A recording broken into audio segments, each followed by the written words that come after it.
Okay, we're live. I see we're live on YouTube. I'm going to come and share this on LinkedIn directly. Here we go.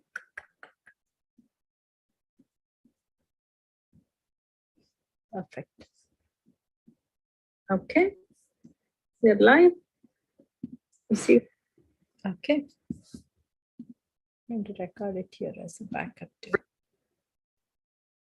Hello, everybody. I'm Sudha Jamthe. Happy New Year. This is Sudha Live. I had taken a break for the holidays and unfortunately ended up with COVID, and I'm thankfully better now. So my break with you seemed much longer. So here we are in the new year, and I'm very excited to meet you all. And this is an amazing year. And I know many of you shared on Twitter and social and all that about how 2022 was for you.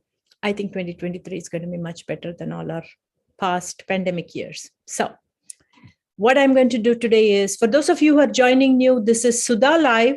I'm Sudha Jamthe, and obviously you're seeing this either on my newsletter or in one of my channels on YouTube or LinkedIn.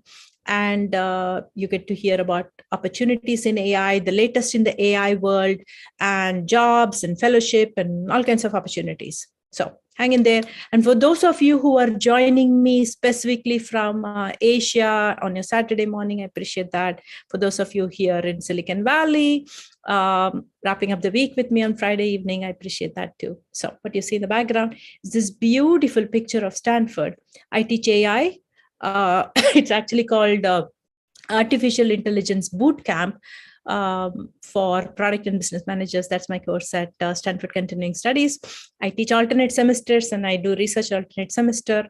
So I'm in my research semester mode. So you're going to hear a lot more about fellowships and call for papers and, and research work that I'm working on. So that's my focus. So I hope I get to collaborate with some of you, and I'll be teaching back again the same course in Stanford for the spring semester in end of April, early May. So if that's of interest, we can talk more. Okay, so what do I have as AI opportunities? What's happening in 2023? This is Jan 6, just beginning of the year, but we have CES going on.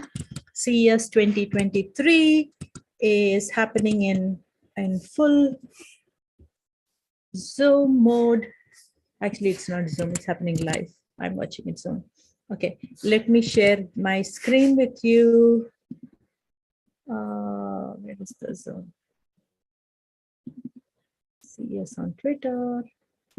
Okay, let me do this. I'm going to share a nice daily summary that came from CES itself, that came on Twitter. Twitter seems to show a lot of other things that is not super interesting, so I was trying to avoid that. So let's see what's happening in CES. 3, 2, 1, let's go! CES 2023 is officially on for attendees around the world. A lot of devices and IoT, I see that.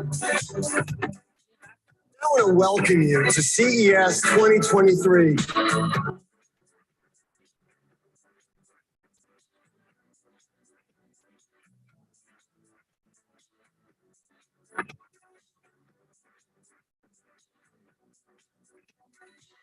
No affiliation with CES or any of the companies or brands that are watching.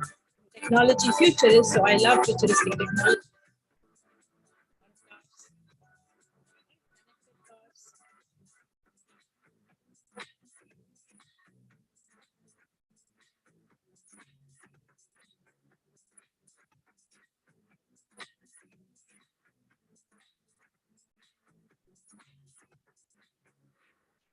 Okay, so if you are like me, you would have noticed that everybody on stage was a male, a lot of men in there. So one of the things that CES has done very nicely this year, I want to share with you. Hold on, this is in partnership with Female Quotient. Again, I have no affiliation. I just found that and I thought it is worth sharing. Let's make it full screen. This is 350 women who are at CES. They were not we did not see anybody in the videos. Maybe one person was taking a video or something on, we didn't see them on stage, but they're speakers and excited attendees and contributors.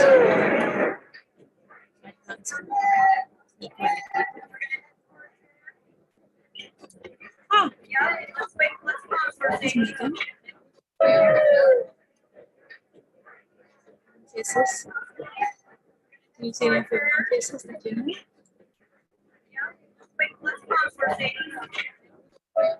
Okay, so that is from CES. So, I can forgive them for not showing much women in the summary view. I hope you saw that with me too. So that is happening. And let's see what else is happening in CES in the next couple of days. And, if you're already there, maybe you can share a summary with us. Otherwise, I will look out for what's going on there. And the other thing is, today I went out, we had in California, we had this big storm, and, it was called the atmospheric river. It was kind of crazy for last couple of days. We had a break today, saw the sun, and then we are going to get it back again tomorrow. So when I went out, I saw 3 self-driving cars within Mountain View area, Sunnyvale Mountain View area in Silicon Valley. I saw 3 of them. And I usually chase self-driving cars, autonomous vehicles of all kinds, and I have opinions about them because my previous class at Stanford was about self-driving cars and autonomous vehicles. And I have courses on autonomous vehicle masterclass at Business School of AI, and I love chasing them. But okay, I know I'm not sharing the screen. Thank you. So here is an interesting 2 different way. I took pictures of only 2 of them. I missed the first one. I was not expecting to see it, and I was being a good driver, so I could take a picture.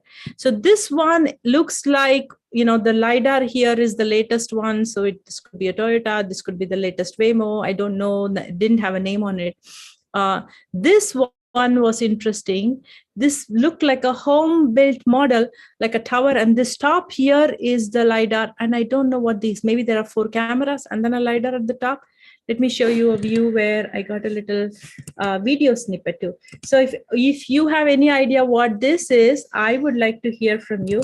It's a very short snippet I'm going to share. Let me come back to share my screen. Here we go. Here it is. See, this is the car, and this is a homegrown car, like a regular car. Somebody has attached this and it's driving. And then as soon as the sun is out today, they were all out. So it was interesting. And it's interesting to see in CES also, there's a bunch of other cars that they're showing. So I'll be curious to see what those cars have. I've been a big fan of autonomous vehicles, but they are all connected, and that's where the value is from the connected data. And obviously there are data privacy issues that also comes with it, but the value creation comes from the data. And I've done a course on that too. So I'm curious to see what you're seeing in CES or anywhere, and why the sudden excitement with new homegrown cars. If I find more, I'll be sure to share with you. But I thought, as we get started in the new year, my promise is to get you the latest, greatest of what's happening in this AI world. So I wanted to bring that. I am working on a new course with LinkedIn. So I have a course on LinkedIn Learning about learning no-code AI. And I'm working on a new course about artificial intelligence in connected products. So it's about AI in IoT. So it's 2 of my topics coming together. So it's not about building an IoT, but it's about the AI and in various connected products, and connected products, not just connected devices. So it's not just, dangling cables and devices, but productized to solve a problem, and a lot of devices that you will see as, products that is so subtle with the human-computer interface, and it is there, but it's powered by AI. So I'll keep you posted. If you're working in IoT, connected products, AI, talk to me. If you're seeing anything in CES or anywhere else, I would love to hear from you also about that. Okay, so this Sudha Live is about AI opportunity. So I try to bring the latest, being a technology futurist, I try to bring the latest of what's happening out there. The big wave happening is the whole metaverse. I'm not into that, so I'm not going to share anything from there. But big wave that's happening in the AI world is about language AI and generative AI. So I'm beginning to do some work on that. Last year, Susanna Raj and I joined with Yash and Pariya Sarin and took you to NeurIPS with a new group. It's a nonprofit called Global South in AI to add diversity to language AI. So thanks to Pariya Sarin, we have our workshop live now on our YouTube. Let me share that screen. All right. Hi, everyone. My name is sharing the Blessing. screen. Sorry, guys. Sorry. Blessing. I've not yet shared the screen. Hold on. I need to share my screen. So out on my YouTube, you will see the recording. So we have made a playlist of 3 videos, which is actually 3 sections of our workshop from Global South in AI. Many of you said, hey, we were not there. There was a virtual session of our posters, but not of the workshop. And so here we are. And if you go to globalsouthinai.org, you will see all the different posters, all the different authors, the submissions that happen there, the proceedings are all there. So it's globalsouthinai.org. So this is Blessing. Hello. Yourself, and then I will show your post. A postdoc. Can you hear me? Actually, We can hear you, but volume is low. We're trying to get it up. okay. Yes. Okay. Should I? Yeah, it's better. Yes. Better. Okay. So once again, I said my name is Blessing, and I am a postdoc at York University in Toronto. So I'm basically into machine learning for health, and we also try to use what people say to be able to make sense of it from social media and try to merge it with vaccination data to see how we can actually find out areas where you have vaccine hesitancy. So I thank Sudha for inviting me, and it's an awesome experience. I couldn't make it in person, but I hope that definitely we'll have some good time in the future. Thank you so much. Okay, so Blessing's work on vaccine hesitancy is here. This is Muskan. From India, and I'm a student researcher.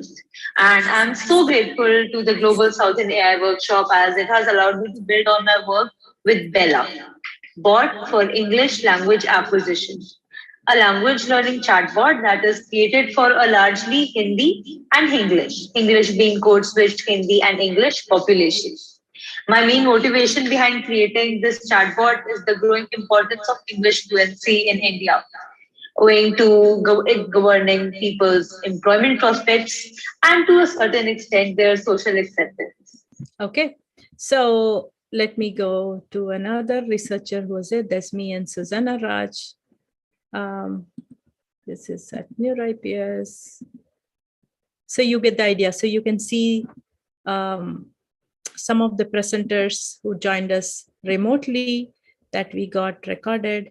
And we also had a conversation with people who were there in person. So some of them came in front and asked questions, and we had like a whole Q&A session. That's what you're going to see. That's me. I'm very happy you can see. So I hope you will go to our YouTube and find this and look at that. And other than that, my favorite researcher from NeurIPS is Bonaventure. Build like something very important and interesting. So here I'm going to briefly talk about a paper of ours that have been like accepted at MNOP. So those are my co-authors. They are across the world. Like one is from Mexico, one is from Sweden, one is from like Spain, one is from the US, one is in Germany. We are all from Africa, and also all like affiliated to the Masakani community. So in this paper, we tried to build a multilingual pre-trained language models for African languages. If you see here, you can see that only if like we omit Afro-LM, the model that we built, there are only 2 Afrocentric pre-trained language models, like AfriBeta that has been built from scratch and AfroXLMA that was accepted recently at Colin and that David presented this morning at the Black in AI workshop. If you look at the distribution of like the number of sentences per language across the data that we have, we're covering 23 of them, you can see that the majority is like very low, around like 10,000 or 5,000, you know, like, and everyone knows, especially with like pre-trained language models, that they tend or we tend to make them rely like on like huge amount of data. Okay. So this goes to the topic of low resource languages and Afro-ML that Bonaventure has published. So all these, I just wanted to give you a little snippet to give you an idea. And then we also have a talk from Jasmia, from Microsoft. I think those are the 3 that we have. We have a few more of our authors who published a paper, who joined us live. I just showed you only 2 of them. So all of that is on our YouTube. So you can just go take a look at that. Okay, so, and we made it into a whole playlist. Let me go back. I'm going to go back to show you the channel. Google 5. Okay, now I cannot show you an ad from there. So I don't want to show any ads, so I'm not going to show you that. I'm going to show you the channel itself. Hold on. If it's going to play a video, I'm going to stop it, guys. Okay. I'm going to share my screen again. As I said, I try to stay unaffiliated with any particular brand. So here's my channel. And I think it used to be called the IoT Show by Sudha Jamthe. So now it's just called Business School of AI, which is where I offer interesting courses that are not taught anywhere else. So here is the playlist that Paria put together. These are the videos that I was showing you just recently, the one from Bonaventure and Jasmia and Blessing and Muskan and, you know, the other stuff here. Okay, so take a look. And if you join, you know, when I do my live stream, automatically you'll get this streamed here. Otherwise, you can see it from here. And for those of you who are new to this whole thing, if you go to bit.ly/Jamthe newsletter, I have to say this every time, bit.ly/Jamthe newsletter, it'll take you to my newsletter where I publish my all the links that I share weekly in this Sudha Live session with you. Okay, so now I'm going to speed up and show you a bunch of open opportunities, and then I'm going to wrap up because I want to get into my weekend too. So we have, I've shared this before the holidays, but this Jan 9th, we are getting a deadline coming up from the Howard Berkman Client Center, their annual call for fellowship application. It's a fantastic opportunity. Jan 9th is the deadline. They also have one for students who are from law school anywhere in US here. This is the other fellowship, and you can be like a first year or second year law student. So this is what they're offering, and this is also due, I think, Jan 9th is the deadline. Okay, so other than that, there is a privacy camp that is coming up on Jan 25th in Brussels, and you could, that's a Wednesday, I believe, and they're doing this live this time, so they have like a whole draft program of what the content is. You can take a look at it, and this is of interest to you. It's wide topic, and it's very, I like stuff that is community driven, very grassroots driven, which brings a lot of diverse minds together, and this is one of those. So this is reimagining the platform ecosystem or the climate crisis and digital police part out. I don't know what that is. Digital police everywhere, justice nowhere. So that's an interesting topic. In the Eye of the Storm, How Sex Workers Navigate and Adapt to Real and Mythical Crisis. It's quite a wide range. So those just, if you're like thinking tech, just don't think tech. Our whole world is getting digitized. And so, that's Privacy Camp 2023 for you. Other than that, there's lots of fellowships that's open up from many other places. But before I move away from the Berkman Center, they have a bunch of jobs. They have a project director for ethical tech research, which is a fantastic opportunity where you'll manage a set of research team, oversee their portfolio. And it's more project management, but for somebody who understands research and working with researchers. So this is 7+ years of progressive project management. That is their main rec. And it's a fantastic community. I've shared a lot of stuff from Berkman Client Center, so you would know about that. And the other thing is this week, I think on the 4th, IJCAI had their call for paper open. Again, I've shared just before the holidays that it's coming because they gave us a heads up to look out for it, because then they have a very tight deadline of when you can submit the paper. So it's open. The abstracts are due on Jan 11th, and the full paper is due on Jan 18th. And they have several other categories for AI for social good and whatnot. So they have different other deadlines. So you might want to look at it. And this time, the interesting thing is, last year I was talking to you about IJCAI, and I just started this Global South in AI and decided to take it to Neura IPS to launch it. And I decided not to go to IJCAI. This year, it is going to be in South Africa in August.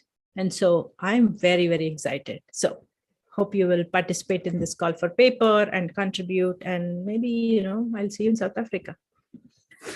Let me see. The Berkman one I told you, Privacy Camp, I already told you.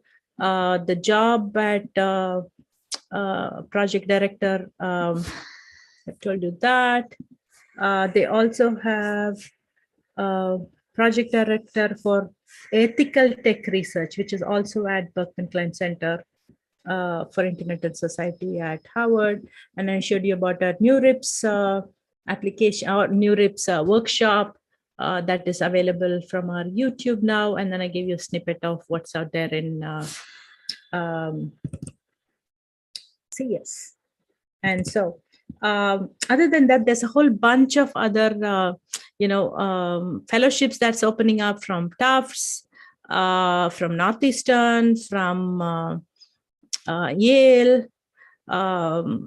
There's a bunch of, there's like a visiting research scholars from Columbia that opens up this time of the year. So there's a lot of different fellowship stuff, that's opportunities that's coming up. So I'll put them in the newsletter. I just don't want to keep showing you one job site and just, mention that. So with that, I want to wrap up. I think this is an exciting time, beginning of January, with CES showing us, devices and cars. And I am actually seeing the self-driving cars out on the road. And then my work from Global South in AI leading to more language AI. And I see a lot of fellowships focused on AI ethics and responsible AI and privacy camps and adding diversity and inclusion. So I feel very optimistic about where we are going, and we all get to come into to shape the world, digital world, as it is going forward.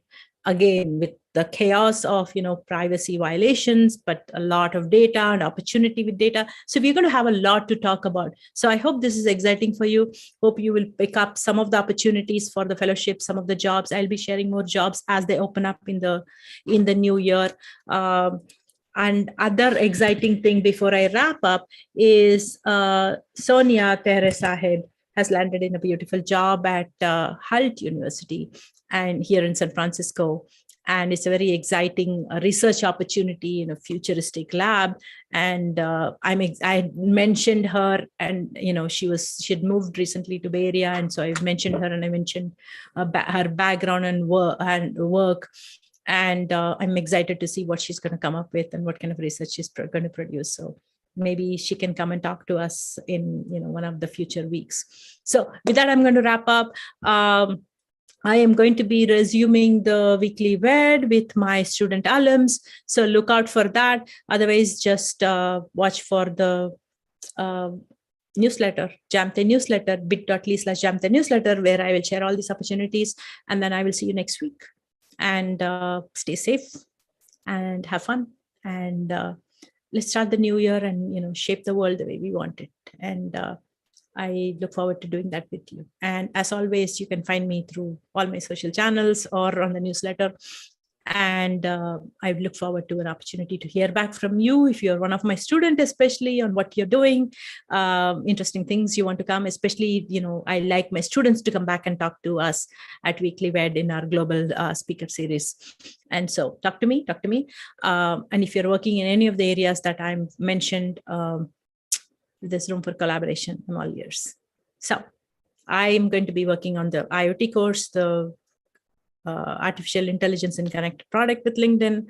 And I'm going to chase more self-driving cars and going to focus on the language AI and especially generative AI. And my focus is to add diversity to it and see what's out there to demystify it, because that's what I like to do for my students, to demystify it and then get you thinking about where are these gaps to innovate so that you can pivot your career and do fun stuff with it. So till next week, we'll continue our conversation. Thank you, everybody. Stay safe. And I will see you. I'll see you online. And I will see you as you communicate with me. Thanks, everybody. Bye. Let's stop the recording. And now I'm going to stop the